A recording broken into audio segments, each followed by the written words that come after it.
was quite a late starter at playing football, actually. So I was one of these kids that kind of like, I'm not particularly talented at football. I could kind of had a bit of a kick about in the playground at school, that kind of stuff.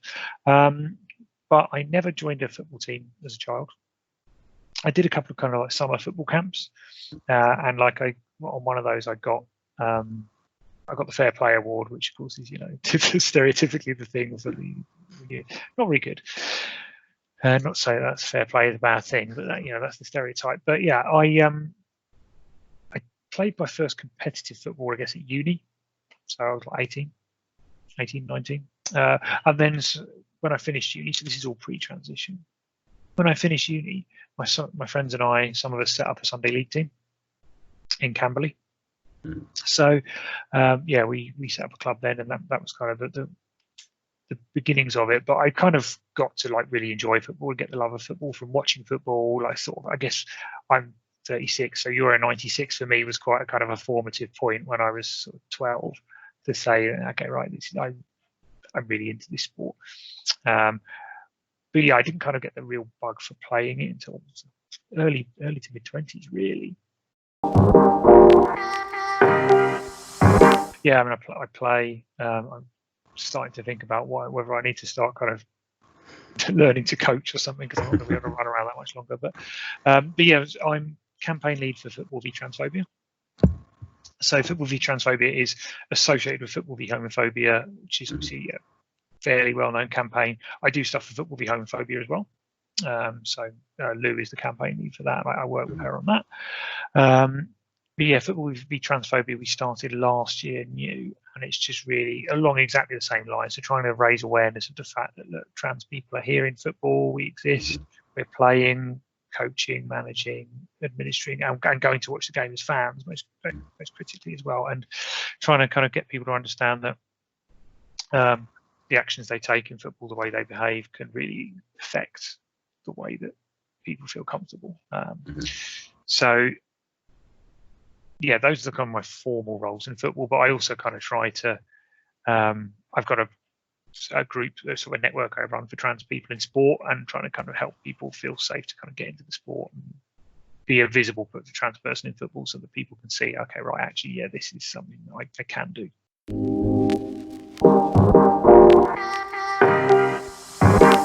What do I enjoy most? For me, I think it's just the kind of having that bit of escapism. So I think through, I guess it's something that got more important to me through like transition and so on, which is quite a difficult period of time. So, you know, a lot of LGBT people, me included at the time, can feel or felt quite socially excluded or socially isolated. And having a group of people that you may not necessarily be really good friends with everyone. Like it's a random group of people you're thrown together because you all want to play football, right? So not everyone's going to be your best mate, but on the pitch together, you're all competing towards one common aim. You're all trying to get something done. There's loads of physical effort there, which to me is always like, I really enjoy the kind of just giving it everything physically. But also I really enjoy the kind of like the creativity of it, and having kind of, you know, when someone can do something with a football that you can't do, and you can kind of admire that. Although I guess if you're defending, you shouldn't necessarily be admiring it too much. But like, it's just that kind of team feeling of being part of something. Some of my favourite moments in football have been kind of like second half comebacks in cup matches and stuff like that, where you really feel you're part of something, and it's like kind of, you know, you're getting something done.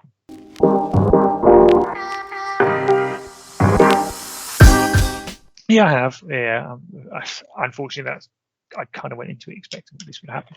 What I'm really pleased to say is actually that, you know, at my club level, I haven't. And my club have been really, really good. When I went and approached the club to join, they were really inclusive, really enthusiastic about just getting me down there and getting me involved. They've done a really good job of growing the women's game, which I think just plays out in the way that they interact with new people. But yeah, on the pitch, I've had a bit. I've had one game where I ended up basically getting taken off after about half an hour in tears, because I just got kicked to shreds, basically. So they were all the little tricks where, you know, I was playing on the left wing at the time, and the fullback was just following me around, just kicking my ankles every 10 seconds, just trying to wind me up, just trying to get a reaction out of me to just get in my head. The end of it was I just got elbowed in the face at a corner. So just someone just kind of looked over their shoulder and just elbowed me in the face. The referee didn't see it, which, you know, happens. Yeah, so that was a pretty bad game, but I did score in that game. We did win, so that was really important. I've had a bit of that. I've had a couple of things said. Again, really pleasingly, very little from players. So that game I just described was one of the very, very few times I've had stuff from other players. Usually it's, and again, it's not as loads, not as much as I would. I mean, I guess as a trans woman in the UK at the minute, I kind of expect this abuse to be everywhere because it's in all the newspapers, and particularly in sport, it's very controversial. So I guess I say I'm pleased with how little there's been. There's still been some, but I'm just pleased it's not all the time. But yeah, I've had a couple of things said.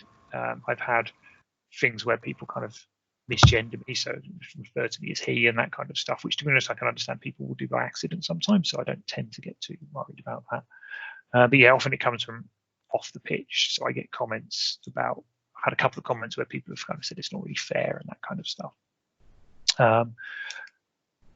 And I think sometimes, the big thing for me is the less direct stuff. So for example, like if I go up for a header with somebody, there's a perception that I'm bigger. I'm not actually particularly big. Like I am 6 foot, but I'm not well built or anything like that.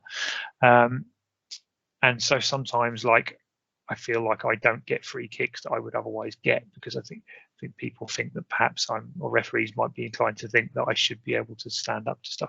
I always think about when Peter Crouch used to play for England in World Cups, right? And he never used to get any free kicks because he was big, and people thought, oh, well, you know, he should be. It's that same thing. I'm obviously not that sort of player, and I'm not 6'7" or whatever he is, but it's that same kind of principle. It's a really good question, because I get asked it a lot, because I think so many people think, look, we're a really inclusive club, like nobody here is homophobic, nobody here is transphobic. If somebody was saying something homophobic, we challenge it, but how can we show that to people outside, right?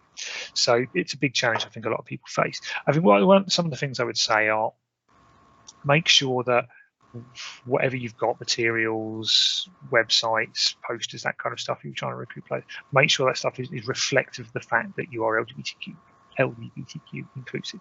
So whether that means explicit wording on there that says, look, we're an LGBTQ inclusive club, we include players based on the gender they identify as, you know, we if you can it's difficult to show LGBTQ identity sometimes in the pictures of people that you're showing, but if there's a way of doing that, then think about that.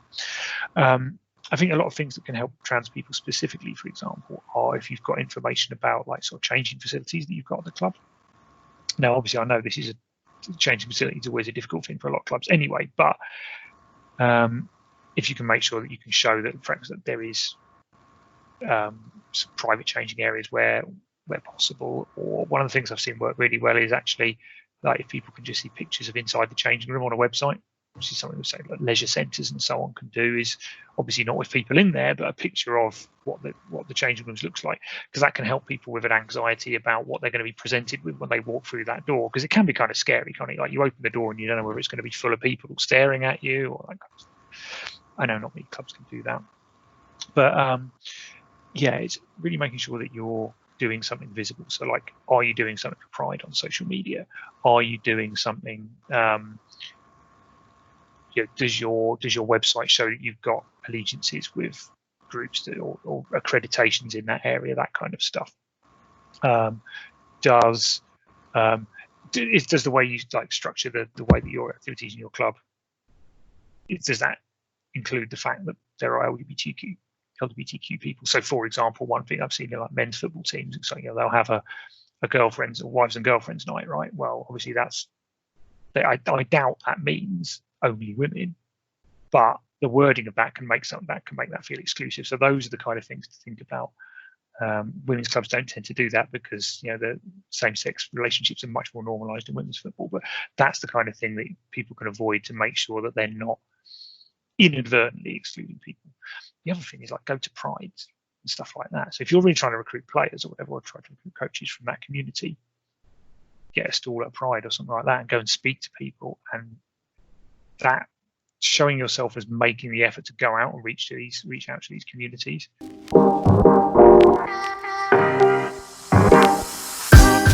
Yeah, it's really important because allies make so much difference to, I think a lot of it is around trying to take the expectation and the pressure off of the LGBTQ people to be the people that are changing the club or changing the society. So, educating themselves on LGBTQ issues, educating themselves on what homophobic, biphobic, transphobic language sounds like is, so that they can challenge those things. It's so much easier, for example, if you've got supporters in the stand using homophobic language, right? It's so much easier if a straight ally is challenging those people rather than the gay person, because then the gay person has to be the person who's potentially putting themselves on the end of some more abuse. It's just a human thing, isn't it? It's much easier if the person that you're asking for the change on behalf of isn't the person who's also asking for the change, right? It just de-stresses the situation a little bit. So it's stuff like that. Again, it goes back to the whole thing about making sure that they're doing something visible to show that they are allies. So if they can do something, say something to say, look, the tone I'm setting is that LGBTQ people are welcome here, and the homophobic language, biphobic, whatever, isn't acceptable. I'm saying that as an ally, so therefore, if there's a person around me who maybe is thinking about coming out, that makes it just that little bit safer for them to do so, because they know that person's got their back. And that sort of educating themselves about language thing is important, like across the board. I always think about with referees, for example, how can we help referees to understand what that language is, because it changes a lot. It can be complicated. There are words like queer, which to some people is a slur, but to some people it's how they describe themselves, so it can get really complicated. The more we can help referees to understand that means that they can police that language on the field, for example, and it doesn't have to be someone reporting it to them and then having to explain what it's about. So for example, if someone calls me tranny, for example, that's a slur, but a lot of people don't realize that's a slur. I don't use it to describe myself, but some people would, but that's kind of rare. But if a referee understands that, then that referee can probably deal with that situation.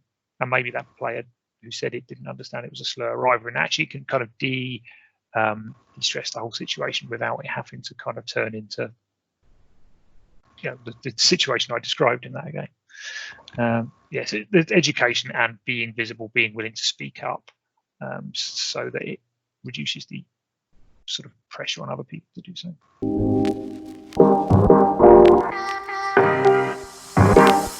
I get people ask me this sometimes, and to be honest, it's hard for me to answer in a sense, because I was quite lucky. The football club I went to were very inclusive. They weren't fazed by it. They wanted me to be involved.